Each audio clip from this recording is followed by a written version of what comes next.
From the headquarters of Telesur English in Quito, Ecuador, I am Estefania Bravo, and this is From the South.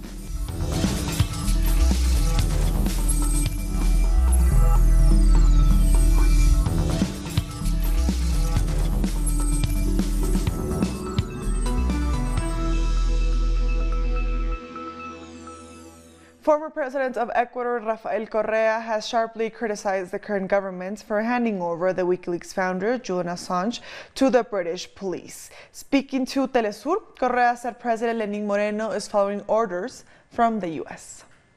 Last year, Moreno met with U.S. Vice President Mike Pence, with whom he agreed on 3 issues.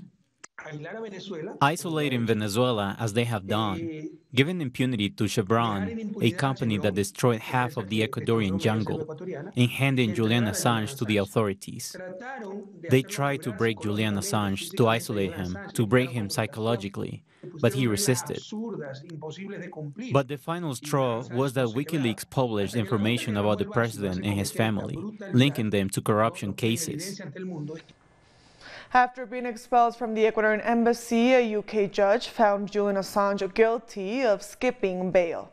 Now the WikiLeaks founder faces up to 12 months in prison. He could also spend a maximum of 5 years in prison in the US on charges of conspiring to gain access to a government computer. The WikiLeaks founder was arrested by the British police after Ecuador abruptly ended 7 years of asylum. Assange is now likely facing extradition to the U.S., but his legal team has vowed to fight these proceedings. Julian Assange. Supporters of Julian Assange gathered outside of the magistrate's court, which he was taken to. The crowd could be heard chanting, "Free Julian Assange." Solidarity protests are also being held outside of the Ecuadorian embassy, where Assange was arrested earlier today. The editor-in-chief of WikiLeaks also spoke to reporters, saying the United States' interest in Assange stems from WikiLeaks' exposure of their war crimes and the killing of innocent civilians by the U.S. military. He said Assange is being charged with conspiracy to commit journalism and that extradition to the U.S. must be averted. This is a dark day for journalism. As Jennifer said, this sets a precedent. We don't want this to go forward. This has to be averted.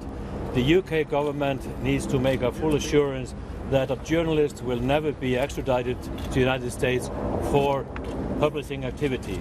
This pertains to publishing work 9 years ago. Publishing of documents, of videos of the killing of innocent civilians, exposure of war crimes. This is journalism. It's called conspiracy. It's conspiracy to commit journalism. So this has to end, and we urge everybody to support Julian Assange in fighting this extradition. One of Assange's lawyers, Baltasar Garzon, has said he fears Assange could risk torture if he is extradited to the U.S. Garzon also said that the arguments given by the Ecuadorian government to put an end to his asylum are false.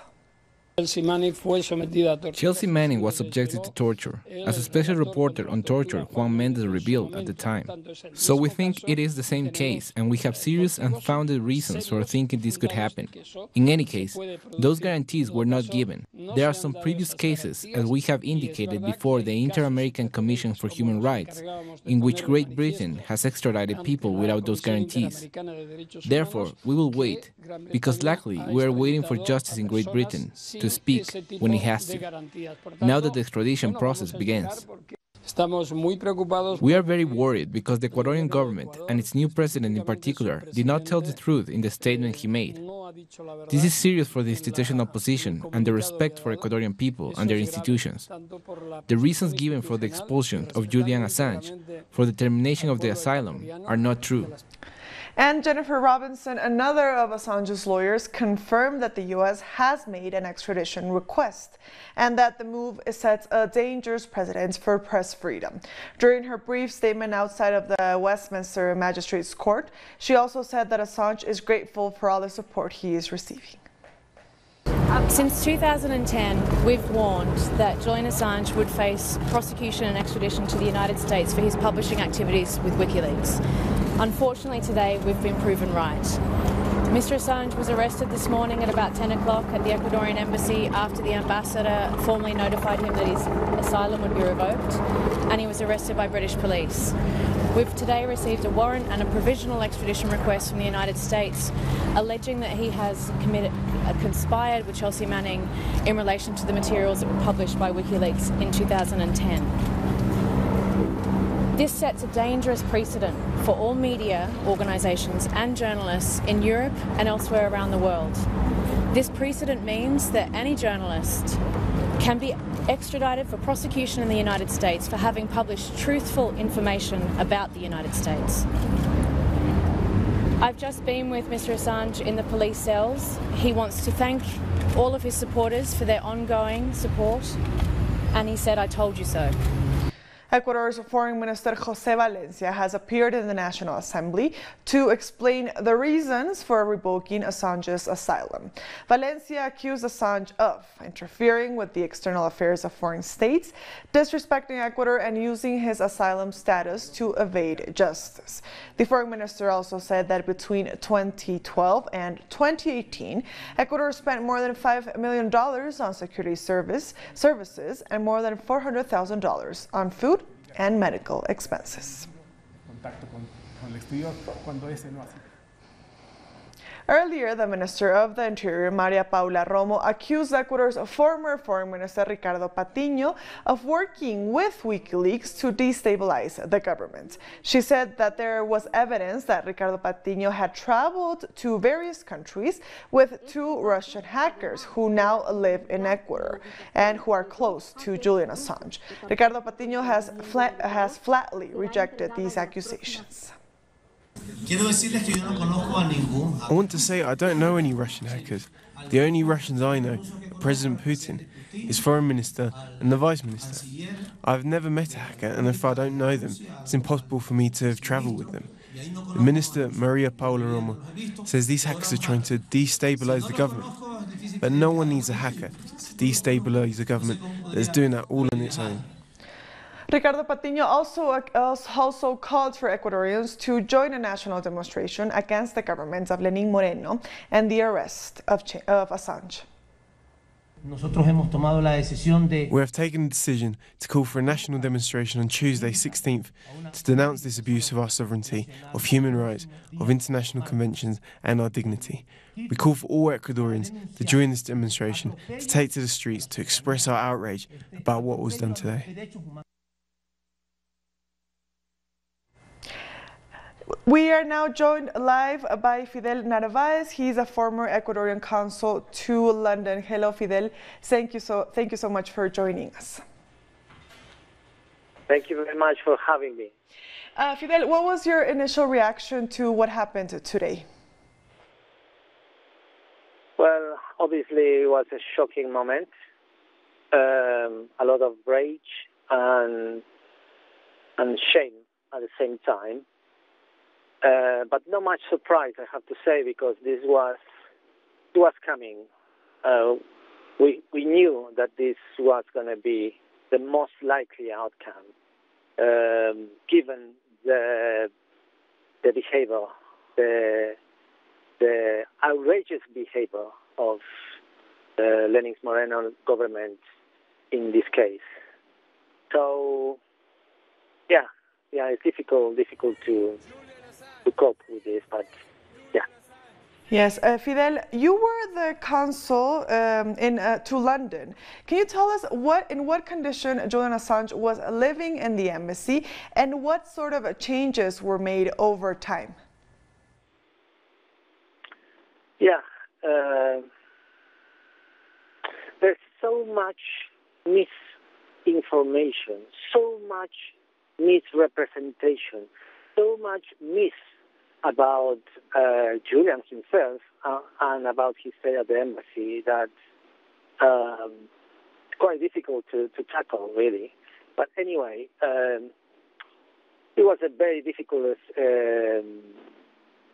stay from the human conditions for somebody to be enclosed for so long without sunlight, without being able to fresh air, basically. And it was remarkable, absolutely remarkable how Julian persist and cope with such conditions. But I want to make this very, very clear. Under President Correa, Julian felt protected. Under President Correa, the relationship between the diplomatic staff, the admin staff, the Ecuadorians at the embassy with Julian was very respectful, very cordial relationship. From the diplomats towards him, and from him towards the diplomats. Probably the great point of this was the security company, which was an external company hired by Senain, and there was a Spanish company that was very unprofessional, and we felt spied by them from this. That's not something minor, something serious, yeah. But overall, the country was protecting Julian, and he felt protected. Last year, things changed dramatically, because, as we know, with the new government, there's a 180 degrees change in the international policy, and it was evident that Mr. Moreno was not comfortable with the asylum. And after an initial I think it was some positive steps at the beginning of the government. Let's remember that he was granted nationality under Moreno's government. But later on, immediately after that, everything shifted and dramatically changed. Ecuador stopped being a protector and became a persecutor, basically. Yes. Fidel, let me just ask you this last question, because I think it's so interesting and I want to hear your output on this. Can you take us back to when Assange was granted asylum, and why do you think this is so important, this topic is so important for the Ecuadorian government? Granting him asylum? Yes. So he was granted asylum. Yeah. So just take us back to when he was granted asylum and Ecuadorian citizenship. And why do you think this, what happened now, why do you think this is so important for the Ecuadorian government? Well, we have clearly two moments. Yeah? Ecuador under Correa and Ecuador under Moreno. Under Correa, this was a very courageous decision, very brave decision, the just decision to do, to protect Julian, and humanitarian decision, sovereign decision. And it was an important one, because it was sending a strong message to the rest of the world. No journalist should be persecuted, should be sentenced for publishing truthful information. Political asylum is a human right, and every nation is equal in the international arena. So those were key points for Ecuador, important points, to hold. Why this was changed so much under Moreno? Because evidently this was an important point for the United States as well. The United States, they were never happy with Ecuador defying them in that way. and they always had pressure over us, for Julian.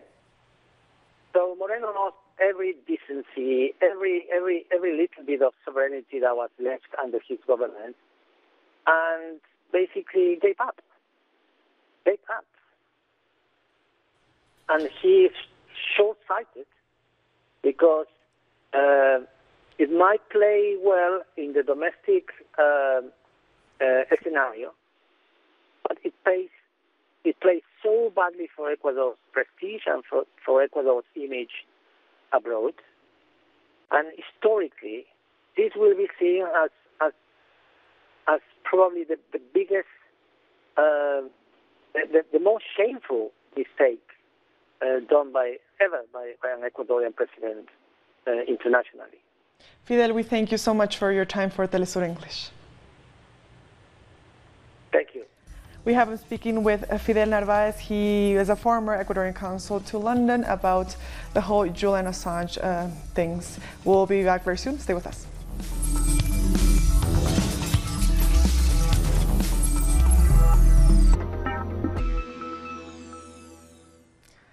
Welcome back. In Brazil, hundreds of family members and friends attended the funeral of Evaldo dos Santos Rosa, who was shot dead by army soldiers in Rio de Janeiro last Sunday. Mourners chanted justice and it's your fault, Bolsonaro. His widow fainted as she said farewell to her late husband. Dos Santos was driving his family when soldiers fired more than 80 bullets at his car after mistaking it for a criminal's vehicle. 10 soldiers were arrested. We are going to propose a measure against this military command of the East because they had a criminal conduct towards this family, quite irresponsible. It is unreasonable for anyone to commit such a barbarism, to make such a statement and to have no consequences. Yet another migrant caravan has set out from Honduras. Hundreds of people, including women and children, have started their journey north, hoping to reach the U.S. They say that they are seeking a better life and future. 53,000 migrants seeking asylum were detained at the U.S. southern border in March, according to the U.S. Customs and Border Protection. The Cayman Islands Court of Appeal has ruled in favor of the government, blocking the recent same-sex marriage ruling from taking effect. The appeal panel has held the modified marriage law's implementation until the government's appeal is completed. That appeal will be heard in August. The court's decision effectively stopped the same-sex couple who initially brought the landmark case before the court from getting married on Wednesday as planned. One person has died in St. Lucia from the H1N1 influenza, also known as swine flu. This was confirmed by the Trinidad-based Caribbean Public Health Agency. The Department of Health also investigating the deaths of 3 other men, since swine flu has been confirmed in other persons. Infected persons may get flu-like symptoms, while others may suffer severe respiratory problems. Fredericks is urging the public to take the same precaution. A Trinidad and Tobago-born man living in the U.S. has been accused of planning to drive a van into pedestrians at a shopping compound in Maryland. 28-year-old Rondell Henry stole a U-Haul truck with the intention of using it as a weapon. Although Henry faces no terrorism charges, court documents detail terror-related accusations and statements. The man has been charged with interstate transportation of a stolen vehicle and faces up to 10 years in prison if convicted.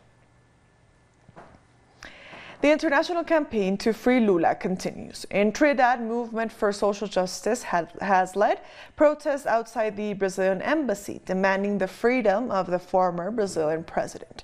The call comes just a few days after the one-year anniversary of Lula's imprisonment. What we have now in Brazil is a right-wing fascist, a racist, somebody who is pro-United States agenda for recolonizing Latin America and the Caribbean in the person of Bolsonaro as the president of Brazil. Interestingly and very significantly, the judge who presided over Lula's trial and who refused all of the very significant evidence presented by Lula's lawyers that there was not one shred of fact that could have convicted Lula of any crime, that judge who presided over that matter is now a political person, a minister in the government, in the cabinet of Bolsonaro. And that shows the tie between the right-wing conspiracy to jail Lula using what is known as lawfare. The Mapuche people have left the negotiating table with the Chilean government over disagreements about the teaching of indigenous languages and culture at schools. We have more in this report. As an educator, Luis knows how important it is to teach indigenous languages. Both in the south and here in Santiago, there are an important number of indigenous people, and each of them have their own identity, culture and language. For that reason, it's important for us, as traditional teachers, to occupy these new spaces opening at schools. Appealing to their educational and linguistic rights, for 6 months the indigenous peoples recognized in the country discussed the pillars of a course in language and culture of the indigenous people. Everything was going smoothly until they had to negotiate with the government. We proposed, with the will of the people in 11 regions of the country, belonging to 9 indigenous peoples, to eliminate Decree 280, which establishes a minimum of 20% enrollment in order for a course in an indigenous language to be compulsory. This proposal is based on the figures in 2017 census, in which a 12.8% of the population said they believe they belong to an indigenous community. So how do you get a 20% minimum? Nevertheless, the government rejected it, prompting the Mapuche people to abandon the consultation process. We believe that the rights given by international processes have been violated, especially those of Agreement 169. This is a horrible sign by the Chilean state, especially in a year in which indigenous languages are being celebrated. But as they have always done throughout history, they will continue their struggle. What we are doing now is planning a schedule for mobilizations and coordination among our peoples to stand up against this new neoliberal attack that not only wants our natural resources, our lands, but also to ignore our language and education rights. The final goal of the Mapuche people is to insert themselves into the hegemonic Chilean society. Egypt and Ivory Coast have signed various investment deals, including one designed to bolster Ivorian agricultural products. Egypt's President Abdel Fattah el-Sisi arrived in the Ivory Coast early on Thursday in the first ever visit to an Egyptian president to the West African country since its independence from France in 1960. He met with his Ivorian counterpart Alassane Ouattara as part of a broader drive to boost political and economic ties with countries in the continent. I would like to use the opportunity of your visit to Côte d'Ivoire to encourage Egyptian entrepreneurs to take advantage of the incentives offered by the investment code and to invest in the processing of agricultural products such as cocoa and cashew nuts. The Sudanese defense minister has announced a state of emergency and said that President Omar al-Bashir has been arrested. As Minister of Defense, I am announcing the toppling of the regime and the detention of its leader. I announce the following. Firstly, to form a transitional military council to take charge for a transitional period of 2 years, the suspension of Sudan's 2005 constitution, and the implementation of a state of emergency for 3 months, alongside a curfew which will last for a period of 1 month, from 22 p.m. until 4 a.m. Earlier, we spoke with journalist Ahmed Caballo, who's also the son of a Sudanese politician released from political detention today. He provided some insight into the unfolding political situation in Sudan, and he explains the role the West may play in the next stage. The West has got somewhat of an ambiguous relationship with the Sudanese regime, but in recent times it's been supportive, and there's been different factions of that support for different reasons. So the European Union, the UK and Norway have supported the Sudanese regime based on the strategic interest of stopping migrants from entering Europe.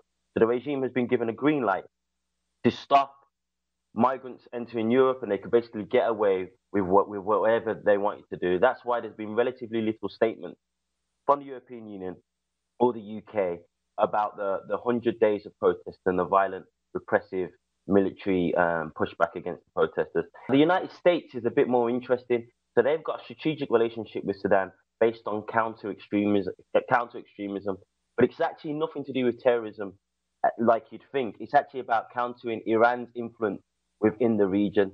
So many people are not aware that Sudan is part of the Saudi-led war on Yemen. So while the Saudis and the UAE bomb from the sky, it's actually the Sudanese foot soldiers that fight. And one of the prerequisites for Sudan sending the soldiers was that the UAE and Saudi Arabia were tasked with improving relations with Sudan with the United States. And that's exactly what's done. That's why we saw Sudan, sanctions being lifted against Sudan. That's why we saw talks about Trump's administration warming with them and lifting the designation of a state sponsor of terror. Now, with all cases like this, when it appears that a regime is about to fall, like in Egypt, the United States then tries to manipulate that process to then direct it in its own direction. I don't think what's happened is a result of foreign intervention, but I do think the next stage could be susceptible to foreign influence unless the Sudanese people are aware and politically conscious of the external influences and their interest and maintain that this is a Sudanese-led process from the ground up. The UN High Commissioner for Human Rights has warned that attacks in Libya targeting civilians and infrastructure could be classified as war crimes.